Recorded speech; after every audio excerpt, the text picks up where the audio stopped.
Good afternoon, how are we doing, Tuscaloosa? And the internet world, welcome in. This is the Joe Gaither Show right here on BamaCentral, BamaCentral.com as a part of the BamaCentral Broadcasting Network. The Joe Gaither Show, as well as all things Alabama podcast and Blue Collar Unplugged. You can be heard right here on the BamaCentral Broadcasting Network. Woo! It's going to be a lot of fun today. I thank you guys so much for joining me today. It is a Memorial Day Monday, and so we want to start off, of course, we need to start off by thanking all of our veterans who are currently serving, our veterans who have served, and of course, Memorial Day is really about remembering those who served and were unable to return home. So we thank all the veterans. We want to start off, of course, by thanking all the veterans on this Memorial Day, whether you served, whether your brother served, your sister served, your mother, your father served. If you served in the military, I appreciate you, and I want to thank you guys. Not this Monday is not just about taking a Monday off. It's about remembering the sacrifices that those made who allowed us to have Monday off. So let's get this Joe Gaither Show started on a Monday by thanking our veterans. I want to thank you, Uncle Chris, for your service to our military. I have a number of family members who have served. Uncle Chris in the first Desert Storm was over there, so handled his business, and I am thankful to God that Uncle Chris came home safely, so we thank him, and we remember all those who had loved ones that did not return safely on this Memorial Day. They allow us to have this silly little show on a Monday. So it's not like there's anything to talk about today. You guys can jump in and join the show on the Twitter machine at JoeGaither6, sending me your comments, questions, queries, and complaints. You can go ahead and join us on the Facebook side of things at Joe Gaither as well. If you want to send me any of your comments on the show, you can find me right there, and of course read all of our great material at BamaCentral.com. Nothing going on over the weekend, nothing to talk about for this Monday at all. Woo, it was actually a lot of fun, a fun Memorial Day weekend, and I have a laundry list of things to get into. Today's show, we're going to talk about the Alabama football players who have enrolled over the weekend. Yes, the rest of the freshman class has gotten on campus. So we're going to talk about the rest of the freshman class, the 2023s, who are going to be adding to this Alabama Crimson Tide football team, and a couple of transfers enrolling over the weekend as well. As the summer school session gets started, the guys will enroll, and they'll get started on their summer workouts. We'll talk about that. Obviously, you have to talk about the Diamond Sports today. Just bravo for our Diamond Sports, the ladies, the Alabama softball team qualifying for the College World Series out there in Oklahoma City. Now, we'll talk about it, but the girls got a brutal draw out there in Oklahoma City. But congratulations, just an epic performance, a great performance this weekend, taking down Northwestern right here at the Rhodes House. Got to see Montana Fouts leave her legacy in the Rhodes House on top, and now whatever she does out there at Oklahoma City will be really just cherries on top for her career. So we'll talk about that as well. Of course, we'll talk about Alabama baseball, the other side, the men's side. If you'd have told me 2 months ago Alabama baseball would not only be safely in the NCAA tournament, but hosting a regional round, I would have said, hey man, I want the drugs that you're on. But no, Alabama baseball over the last month has just been incredible. And so we'll talk about where they stand for their NCAA tournament run as well today. So it's going to be a fun show. We'll also touch maybe on Night of Champions. You guys know that I love in WWE, so we might touch on Night of Champions as well. Tomorrow, oh my gosh, it's going to be a huge week. It's going to be a huge week. Tomorrow, SEC spring meetings get started. Nick Saban in the room. Will we go 9 conference games, 10 conference games, 8 conference games? What are Greg Sankey and company going to decide tomorrow or this week, the next couple of days? Really, they'll be in there, I think, Tuesday and Wednesday, really meeting together, hammering down a bunch of nothing. But there will be some stories and news that come out of the SEC spring meetings. Most namely, I would imagine you'll hear more on the divisions, more on division-less football going forward. We'll find out what the SEC coaches want to think over the next couple of days. So It's going to be a fun show, and I really appreciate you guys jumping in here and joining us. Let's get it kicked off. Start talking football. Alabama football over the weekend. Yes, I know no games were played, but news. And we got to start with news. We'll take the smallest morsel of news and turn it into the biggest morsel of news. Alabama football saw what? 1, 2, 3, 4 freshmen added to the roster this weekend. You guys already know about them because you follow the Alabama Crimson Tide team just like I do, covering it like white on rice. But 4 big names added to the team this weekend, getting ready for summer school semester 1. Starts off pretty much in June, and they'll go to summer 1 and then summer 2. So they'll end up taking a couple of classes and getting ready, getting kind of assimilated into the college lifestyle. And there are 4 really big names, 4 really big freshmen. Obviously, let's start with the biggest. Well, you want to start biggest or smallest? We'll go smallest. How about that? I mean, it's hard to say smallest in prestige, but okay, smallest in stature. Young Connor Talty, kicker out of Chicago, has enrolled this weekend. So it's Monday. I'm sure that he is. I'm sure he's currently probably getting acclimated.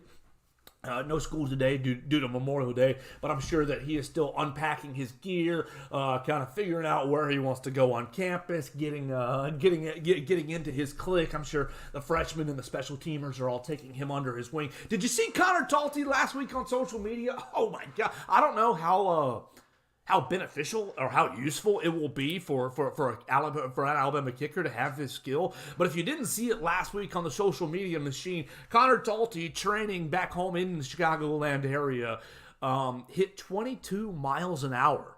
22 miles an hour on a treadmill.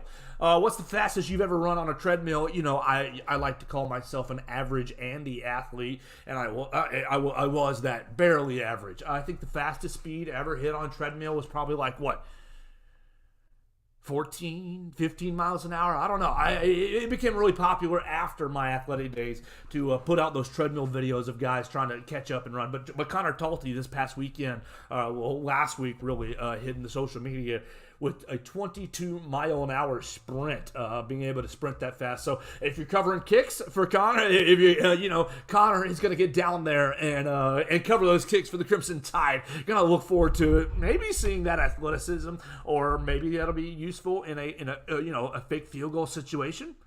Or maybe in a field goal scenario where you're kicking, a 65-yard field goal, and you need to cover the kick. Connor Talty showing off some elite speed, especially from the kicker position this past weekend. All right, we continue it, and really the other 3 freshmen, not small at all. Yanzi Pierre, all 5 stars. Yanzi Pierre, Richard Young, and Keon Keeley all enrolling in Tuscaloosa over the weekend. And, Yanzi Pierre from Eufaula, Alabama, the only Alabama native to enroll this weekend. But Yanzi Pierre from Eufaula, he was really supposed to be that primary edge rusher until Keon Keeley flipped his commitment from Ohio State. From Notre Dame. From Notre Dame to Alabama, mid-December or so, mid-November. Yeah, it was roughly November, December of this past year that Keon Keeley joined the class. But Yanzi Pierre, both those guys are coming in this weekend. Yanzi Pierre is 6'4", listed in 6'4", 215, 210, somewhere in that range. He's going to have to put on some muscle. But come on, tell me any freshman that's not been the case, and I'll say, those freshmen are very unique. I think Pierre's going to come in and be able to spend some time as an edge rusher. I don't know if he's going to be getting on the field a ton this year, because I do think he's going to be developing his pass rushing moves. I'm not sure that he's going to be a huge asset against the run this coming year. But as a spot pass rusher, maybe when Alabama gets up on some of these teams, you'll be able to see Yanzi Pierre get into the fold. He was the number 4 edge rusher in the class. Ended up as the 30th best prospect in the class, but I think that he's going to be a player that Alabama fans are really proud of. But just gonna have to be a little patient with Yancey Pierre, I think. So Yancey enrolls this weekend, and he's compared to his cousin Courtney Upshaw. So we'll see if Yancey what kind of mark he can make on this Crimson Tide team this December. This fall. I got distracted by my phone. This fall for the 2023 Alabama Crimson Tide team. The other big defender, of course, is Keon Keeley, the other edge rusher. Keon Keeley, pretty much number one recruit in the class, flipped after being committed to Notre Dame for a long, long time. Rumor had it, legend had it, that Will Anderson was very, very instrumental in his recruitment, basically showing him, hey, you come to Alabama, you follow the process, Alabama's going to turn you into an elite pass rusher and a top-end draft pick. So Keon Keeley, he's going to come in. He enrolled this weekend. Big body guy, 6'6", 240-pounder, big fella. Really, has has the size to go ahead and contribute to this Alabama team. And so with Keon Keeley, while Yancey's probably going to develop in the weight room, Keon will as well, as a freshman. But I think Keon's from a physicality standpoint, will be closer to being ready to contribute. Problem for Keon is the edge rusher room is stacked. Chris Braswell, Dallas Turner. You've got a lot of edge rushers already out there. Keanu Coate for Alabama, and Quandarius Robinson as well. So it's going to be hard for Keon to break in from a depth chart standpoint, but as a physicality specimen standpoint, I think he can be a guy who gets into some rotational minutes. Obviously, Dallas Turner and Chris Braswell will be your main two players on the edge, but Keon Keeley is going to get into some action. I mean, I would expect you absolutely see him use all four of his games if they plan on redshirting him. I still expect him to see all four of his games. Get him four games of action in 2023 and develop him to be pretty much your number one edge rusher in 2024. Your other edge guys, Antonio. Let's see, Dallas Turner, Quandarius. Yeah, I hit them all. Quandarius Robinson, Chris Braswell. Oh, Jeremiah Alexander, dummy. Jeremiah Alexander, obviously having a big A-Day as well, will be in that mix as well. I was just making sure, looking through my notes, that I hit all the edge rushers. But yeah, Keon Keeley going to come in with a lot of physical ability. Problem is the edge rusher, and you can never have enough edge rushers just because getting to the quarterback is such a valuable commodity. So you weren't ever gonna turn down Keon Keeley or Yancey Pierre, but the two guys have joined a very stacked edge rusher linebacking room at the University of Alabama. All right, the other freshman, the other 2024 who has enrolled this weekend is one Richard Young. I know a lot of the hype has been around Justice Haynes on the offensive side of the ball. Both Richard Young and Justice Haynes, 5-star running backs.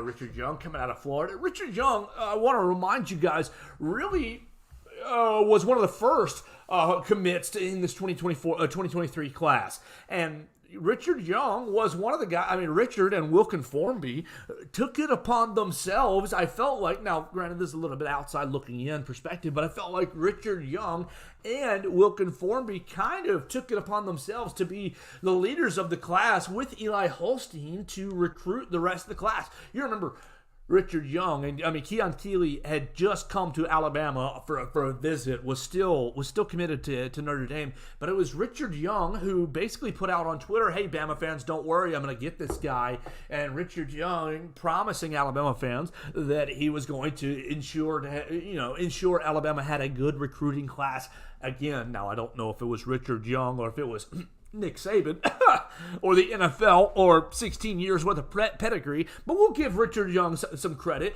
for really being that player recruiter. Every class has a player recruiter. Every class kind of has that guy or two who build the class or help lead the class together. I think Richard Young was very vital for this 2023 class coming in together.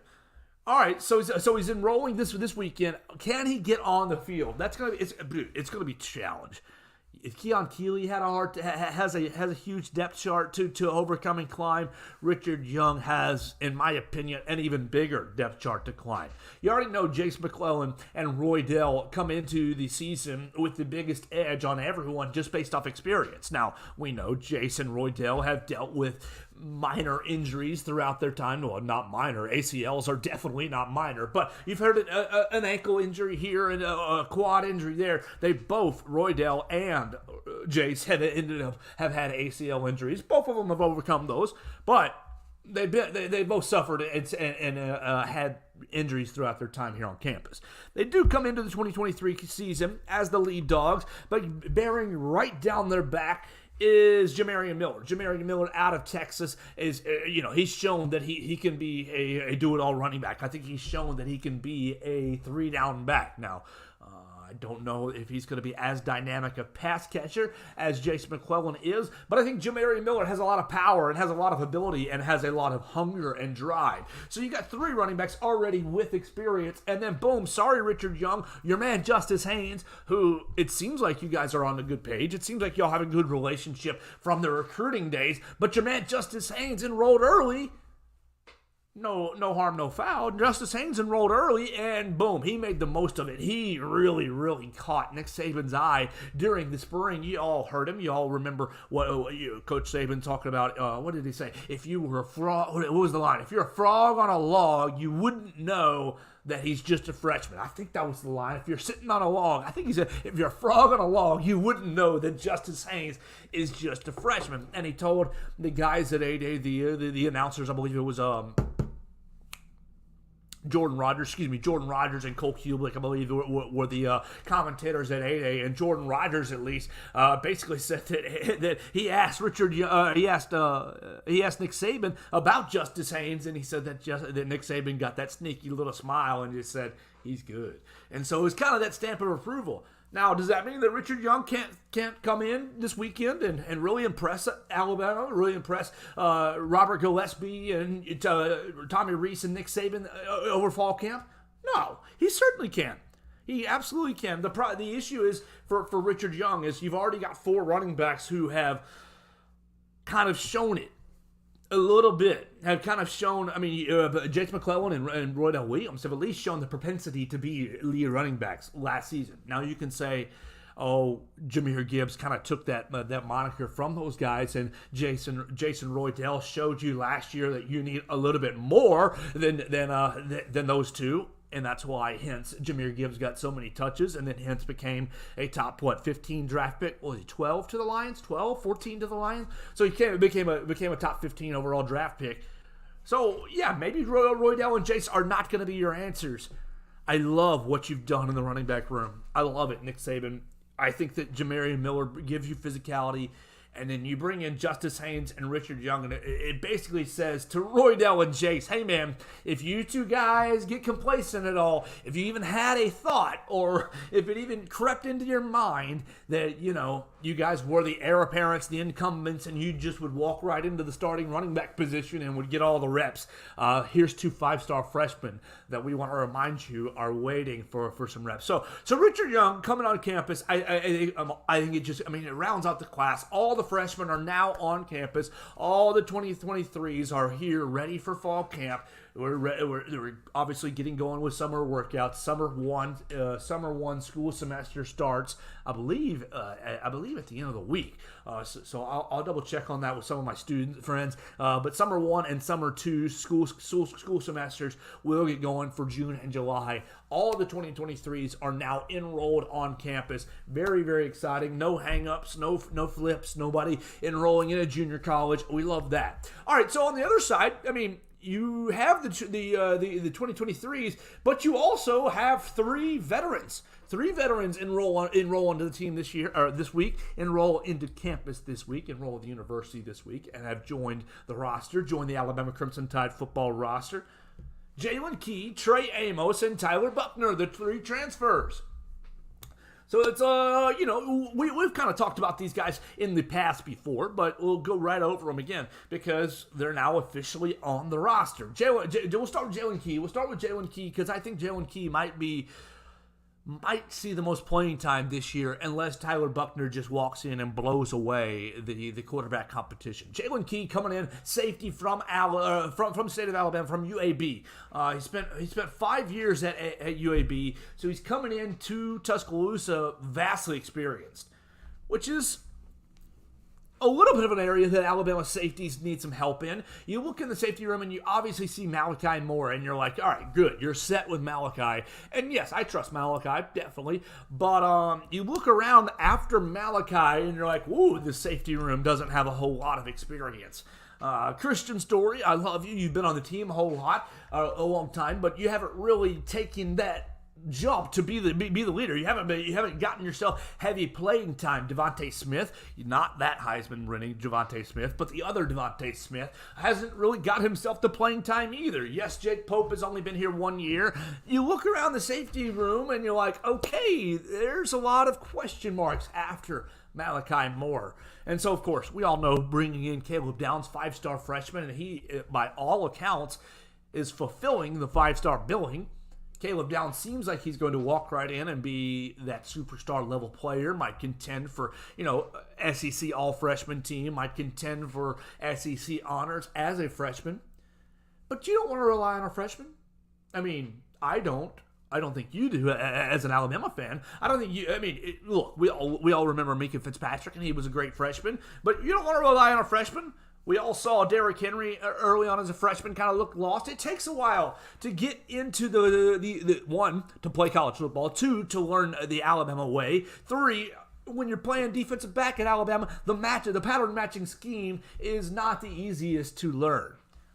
Now, Caleb Downs, I have full faith that he has the capabilities to learn it, that he's not going to be left behind. But it's just a lot of information. It's a lot of reps. It's a lot of mental gymnastics that Caleb Downs is going to have to embrace and get with the program. So, Jalen Key, I think really, I think Jalen Key really provides you that depth piece, that really provides you that option to say, hey, this guy's been in college a long time. We can throw him out there next to Malachi Moore. He's seen a lot of pretty much everything. He's seen everything that the college game has to offer over 4 or 5 years. Yes, it's been at UAB and not in the SEC, but they play big-time college football an hour up the road at UAB as well. So I think Jalen Key will see the most playing time out of the 3 transfers, the 3 summer transfers, because of the experience that he's bringing into Tuscaloosa and just the opportunity that he's going to be able to have right here in this defensive back room. I'm not saying that he's going to kick Caleb Downs off the field. I don't think so at all. I think really he's going to be able to be utilized in that big brother role for Caleb Downs. I think he's going to be able to be utilized in that, hey, maybe we're playing 50-50, 60-40, 55-45, somewhere in that range. We're splitting reps at such a rate that, hey, when Caleb has a question, he rolls over to Jalen Key and says, hey, man, what did you see the last time you were out there on the field? When I was out there, I saw the 3 wide, I saw trips left, and they ended up doing, different looks. Jalen Key is going to be able to provide such a valuable veteran presence for Caleb Downs that I think that he's going to be the most impactful transfer,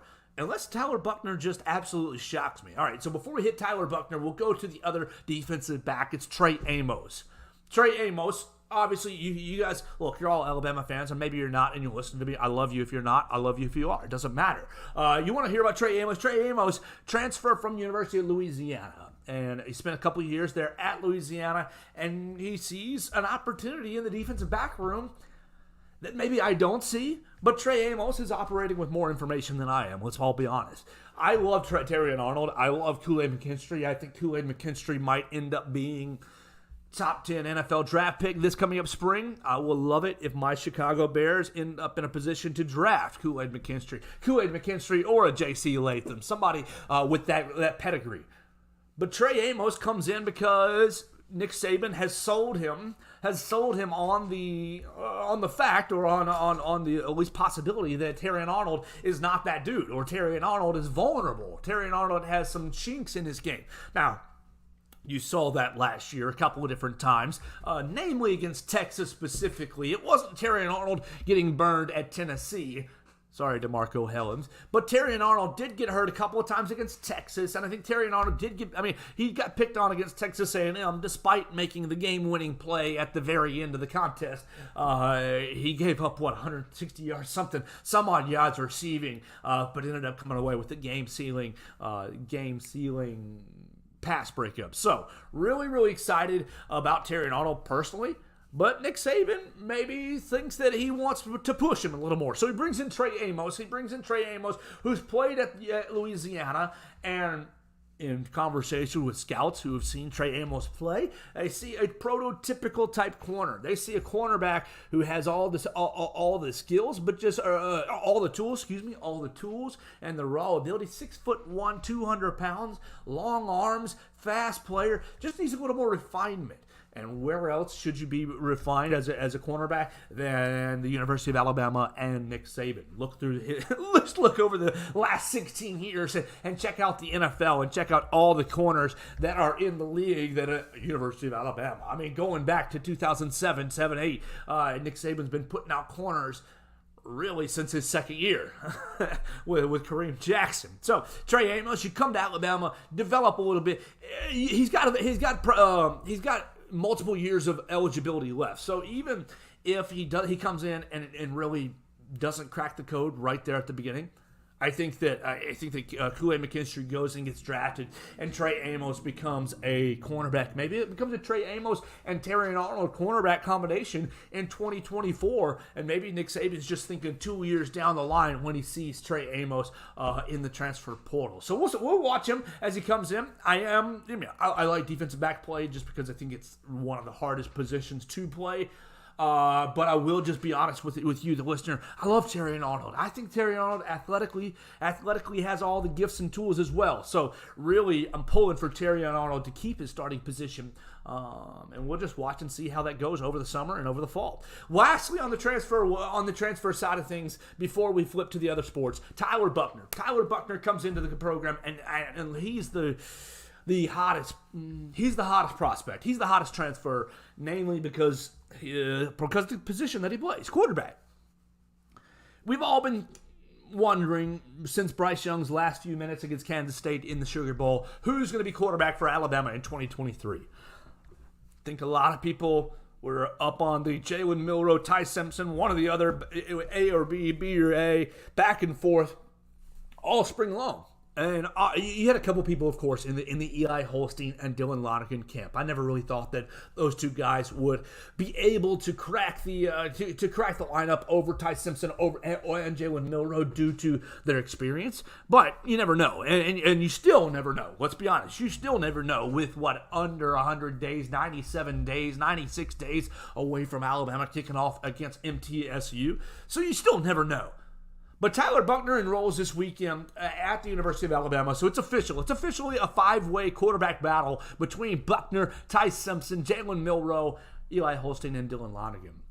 We're going to continue to talk about Buchner throughout the summer, but I think that Buchner brings the element to the quarterback battle that it gives Nick Saban some peace of mind. It gives Nick Saban the peace of mind to know that, okay, if things go south over the next 90 days, or if things don't progress, not go south, but if things don't progress forward, if everything stays exactly stagnant, and we're walking into 2023 with exactly what we have right now, I think Tyler Buchner gives you a quarterback who can operate an offense. Now, will he be as dynamic as Jalen Hurts, Tua Tagovailoa, Mac Jones, Bryce Young? No, he won't. He won't be. But can he be as effective as maybe Mac? Perhaps. Can he be as effective as Jake Coker? I think so. Can he be as effective as Blake Sims? I think so too. Not in the same running style. Now, he can move, but he just doesn't have the Blake Sims running. My point is, I think that when you look at Jake Coker, Blake Sims, you look at the Greg McElroy, you look at those offenses where the quarterback maybe wasn't the star, but was good enough, was able to make it happen, was able to utilize the talent around him. I think that's what you're seeing with the quarterbacks that you currently have. Look at the rest of the roster, and I see position groups that stand out for their strength. We already hit on the running backs. We didn't hit on the offensive line or the receivers today or the tight ends today, but I think you really have strengths at the other offensive positions. So when you bring in Tyler Buchner, I think Buchner gives you that safety blanket if none of the quarterbacks continue to improve, if the competition does not progress forward. So Buchner enrolls on campus. You're now set for 2023, unless there's any surprise transferees out, which I don't expect at this point of the season, but you never know. The transfer portal taketh and giveth. It's always a surprise. I expect this roster to be what you have going into 2023. And let's be honest, I think a lot of people are down on this Alabama team. You're seeing a lot of preseason polls at 6, at 7, at 5, at 8. Man, I like this Alabama team. I like what you have walking into the season. I think that this team has a huge chip on its shoulder. I think LSU is going to be favored in the West by the writers. We'll see that at SEC Media Days in July. But I really, really like what you've got with this Alabama team. I think they're getting a little bit of the shaft considering the lack of returning talent at quarterback position. And I think they're getting a little bit of the shaft due to the new coordinators. Let's be honest, Kevin Steele knows what to expect under Nick Saban. Tommy Rees, obviously his age is a factor and his inexperience is a factor, but coordinating at a high level, you can laugh at Notre Dame being called a high level or not, but objectively it is. Objectively, they play high-level football, and Tommy Rees has experienced calling offenses at a high-level program. So I like what this Alabama team has going into the 2023 season. We'll continue to break down the roster as the offseason rolls on, but that's really what it looks like as the enrollees, the summer transfers, and the rest of the freshman class enrolled this Memorial Day weekend. All right, let's hit a break, or let's actually not hit a break. We're going to keep rolling right here on the Joe Gaither Show on BamaCentral, a part of the BamaCentral Broadcasting Network. Let's move over to active sports. 2 active sports went hard this weekend. Bravo, Miss Montana Fouts and Alabama softball. Bravo. You ladies, really Jayla Torrance. I'm sorry. Jayla Torrance should not be overlooked. Jayla Torrance should not be overlooked for what she did for this program. Montana Fouts gets the start on Friday against Northwestern. If you're living under a rock, Alabama beats Northwestern 2-1 to advance to Oklahoma City, to advance to the College World Series, and really, honestly, I think has now overachieved for their season. Especially considering where they were 2 months ago and everything that this team has really endured throughout the year. So they go in Friday night, and you don't know what's Montana's status. What is she going to pitch? Is she available? Is she not? Murph throws her out there, and she gives up, 3-4 runs, and Jayla Torrance comes in and saves the day, shuts them down. Alabama ends up still losing on Friday because the Bats are what they've been most of the season. Not that good. And so Murph is asked, why did you start her? She wasn't healthy. Patrick Murphy's honest, and I think he's exactly right. He said after Friday, she earned the start. She earned the chance to start this Friday night game. Look throughout her career. You want to tell Murphy's wrong? I'm going to tell you you're wrong. Murphy's exactly right. Everything that she's done, if she was 85% or better, if she was capable of pitching, she earned that start. And so that's one you live and die with, especially, look, Murph talked about it, how difficult last Sunday's events were against MTSU, not knowing whether to throw out Montana Fouts or not wanting the season to end without Montana Fouts getting her last chance in the circle at the Rhodes House. And he talked about how it was one of the hardest days of his coaching career. I think that played into his decision-making on Friday night. Now, Alabama lost on Friday, but Saturday, oh my gosh, Saturday the ladies come back, and he makes up for, he changes his mind. He goes the opposite way. And starts Jayla Torrance on Saturday, and Jayla was lights out all weekend long. There's nothing like the praises, the gold stars, the flowers cannot come enough for Jayla Torrance over the weekend. Absolutely lights out pitching for Jayla. All right, on Friday, Jayla Torrance, 3 2/3 innings, no runs on Friday. On Saturday, she ends up pitching. On Saturday, 4 innings pitched, 1 run. And on Sunday, again, lights out again. Jayla Torrance, 3 innings pitched, 1 run. So 3 plus 4 is 7, plus another 3 is 10. 10 innings go by over the weekend, only 2 runs for Miss Jayla Torrance. And I know Montana gets all the headlines due to her injury, and she should, 100%. Oh my gosh, the photo striking out the last batter yesterday against Northwestern. Northwestern had just hit a home run to make the game kind of tight, bring it to 3-2, get everybody in Road Stadium's stomachs into knots, have the butterflies going, and Miss Montana Fouts shuts it right down, strikes them out to close out the game and send Alabama to Oklahoma City. Just an impressive weekend for Alabama. We called it last week on the show. Katie Wyndham told everybody that there would be low-scoring games. Well, 3-1, 2-1, 3-2. That's 4 and 3 is 7, plus 5, 12 total runs throughout the 3 total contests against Northwestern. And give a lot of credit to Northwestern, their pitching staff, Danielle Williams, their pitching staff were incredible this weekend.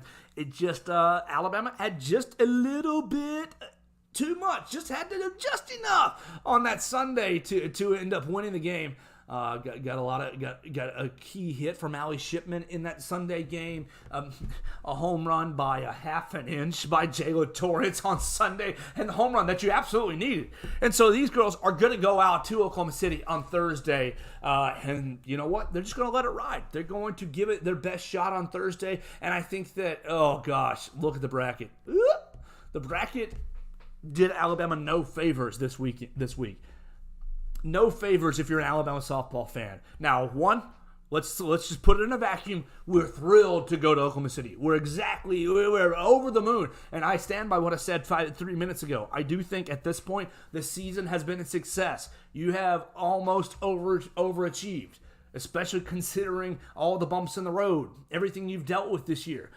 Thursday's going to be a bear.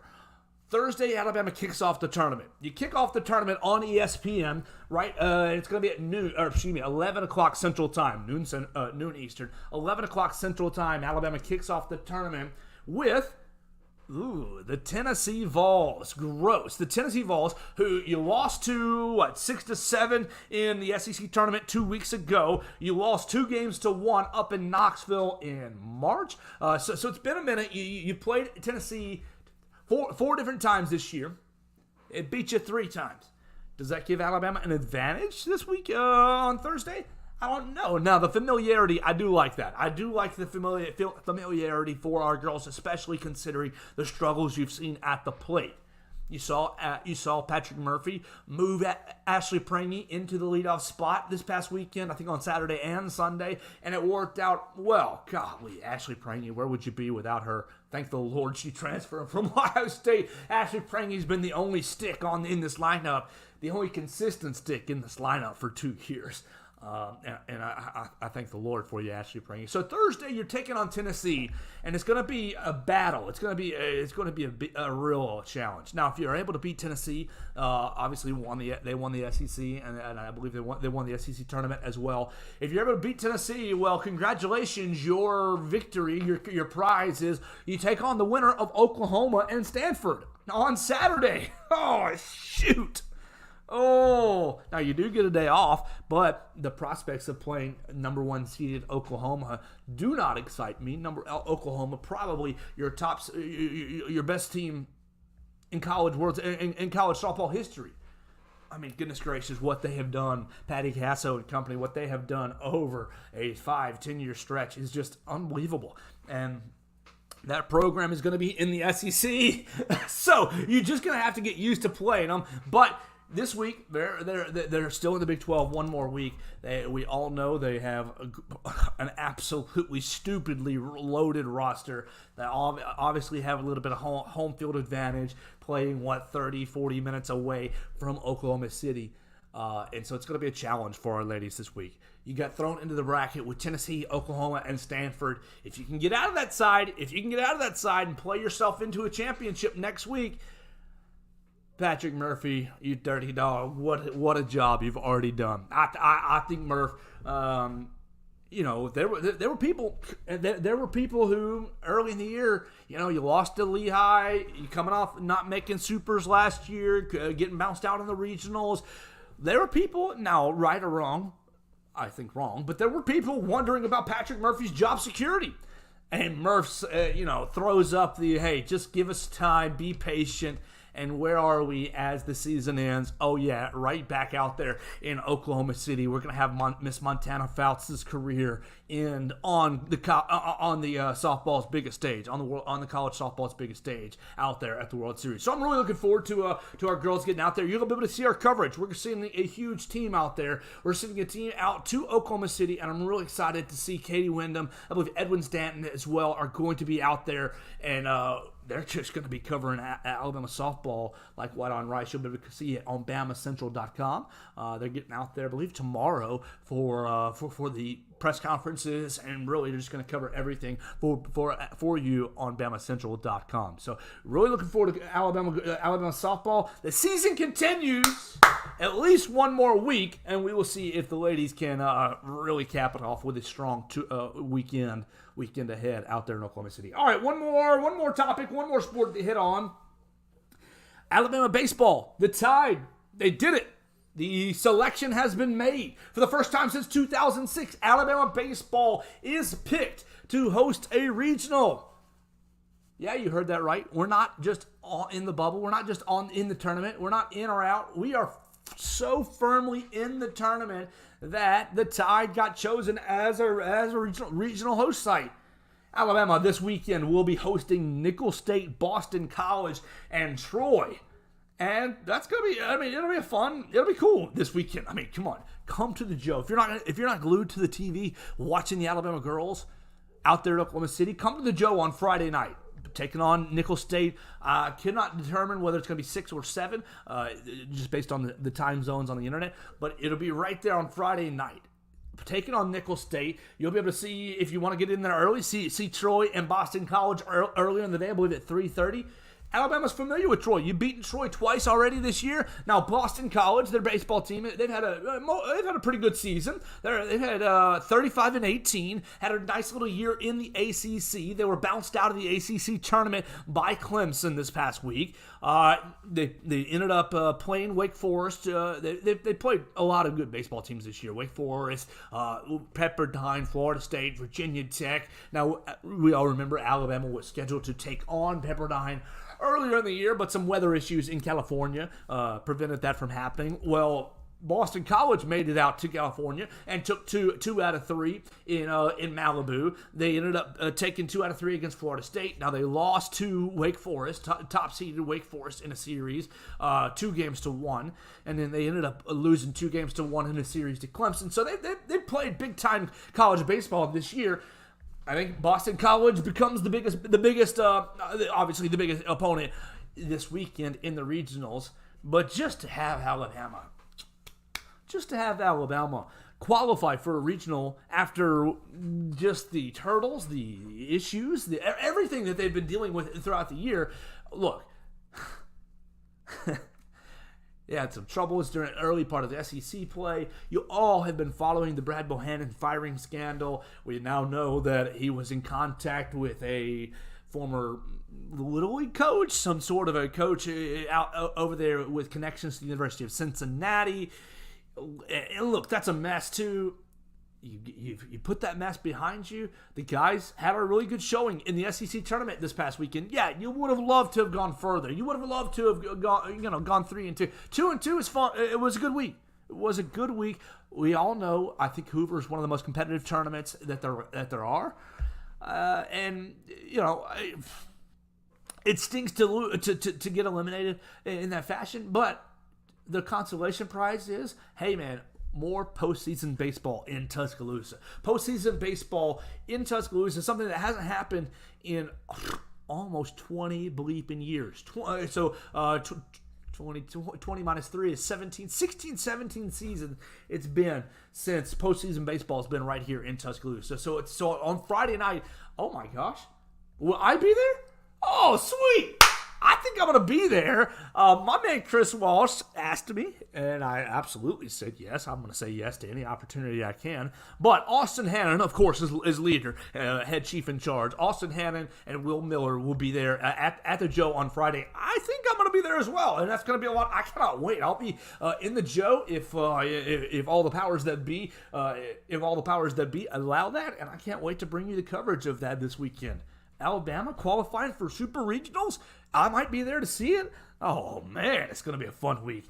I cannot wait for that. So follow my man Austin Hannon at Austin Hannon SI, at Real WB Miller, and myself at Joe Gaither 6, as I believe the three of us will bring you coverage of Alabama's regional round against Boston College, Nicholls State, and Troy. As for Nicholls State, they come away with winning the Southland Baseball Tournament, their first time since 1998, so they're having a strong season as well. But come on, guys, let's be real. It's Nicholls State, Alabama. We should expect ourselves to take care of Nicholls State. Yes, Southland Conference champions, 34-22 this season. Let's scroll through their schedule. And, okay, you've taken a series win against Memphis. You took a series win against UL Monroe. You lost big to Mississippi State, who Alabama smacked hard this year. You lost big to LSU. Let's see, continuing on through. You beat LSU on a Tuesday night. What the heck was that about, Tigers?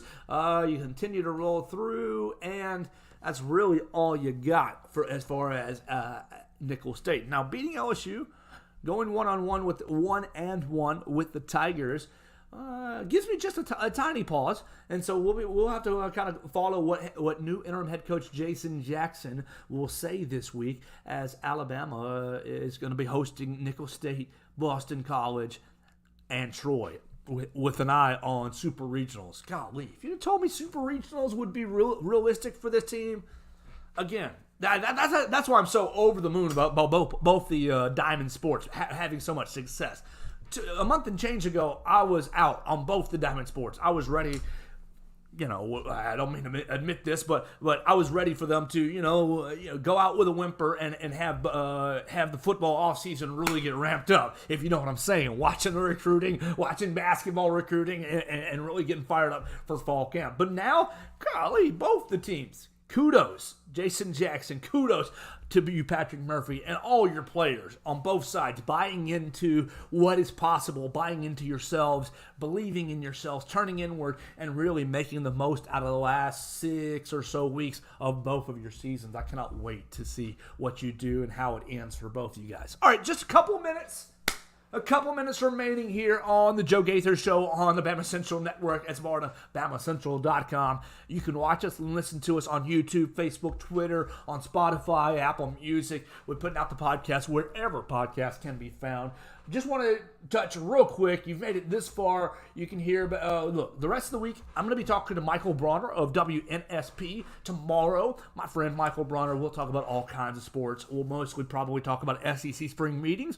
I am going to be having a legend on the program on Friday, Mr. Andy Phillips. Andy Phillips, former Alabama baseball and New York Yankees fame and prominent Tuscaloosa businessman. Andy Phillips has agreed to join me on Friday to talk about this Alabama baseball team and regionals on deck. Hopefully super regionals the next week, and we'll talk about Andy's career as well. So I'm really looking forward to Andy Phillips on Friday, to Michael Bronner tomorrow. I've got a line out on Mac Hereford, Alabama football player. We are dancing around our dates. I think he might join me this week as well. So looking forward to hopefully hearing from Mac Hereford, former Alabama Crimson Tide football player, social media superstar as well this week. So hopefully it's going to be a fun week being joined by those three. And of course, you guys can join us any day by leaving your comments or sending me a message on the Twitter machine, on the Facebook machine, right there at Joe Gaither 6. Just real quickly to wrap it up and to get this out of my system, Night of Champions, WWE Night of Champions over the weekend had a lot of interesting takes. My man Seth Rollins winning the new World Heavyweight Championship. It's hard to say whether it's a secondary, it's hard to say it's not, a secondary championship, considering that Roman Reigns is the Universal Champion. But I love Seth Rollins. Very happy for him to get the belt put on him this weekend. It looked like he and AJ Styles had a hell of a match. I caught the last 4 or 5 minutes of each of the events, each of the matches. WWE, great job storytelling. Thank you for your, teenage boy soap opera that you continually put on each and every week. I appreciate that. Cody Rhodes losing. Oh, my man Cody losing to Brock Lesnar. Obviously setting up a Brock Lesnar, Cody Rhodes 3 at SummerSlam. And then, of course, golly, majestic storytelling. And that's what it's all about. You guys can make fun of me and say, Joe, it's fake. Yes, I know it's fake. It's scripted. You're still falling from the turnbuckle. You're still getting hit in the head with certain things. But the story is scripted. And the story between the Usos and my man Roman Reigns and Sami Zayn and Kevin Owens all dancing back and forth. Just impeccable. Jey Uso going to be the one eventually to take out Roman Reigns. Will it be SummerSlam? Will it be next year at WrestleMania? We'll see. So enjoying the direction that WWE is taking some of their storylines, and we will see. We'll keep up with it right here on the Joe Gaither Show. Obviously, we're saving that sort of things for last. We'll keep the Bama stuff up front for you guys. But it's going to be a fun week. Tomorrow, again, Michael Bronner, SEC spring meetings, and so much more. Will we see Nick Saban back off a 9-game schedule? Is Nick Saban going to stick with 8? Is he afraid of LSU, Tennessee, and Auburn? No, Nick, you're surely not scared of those 3.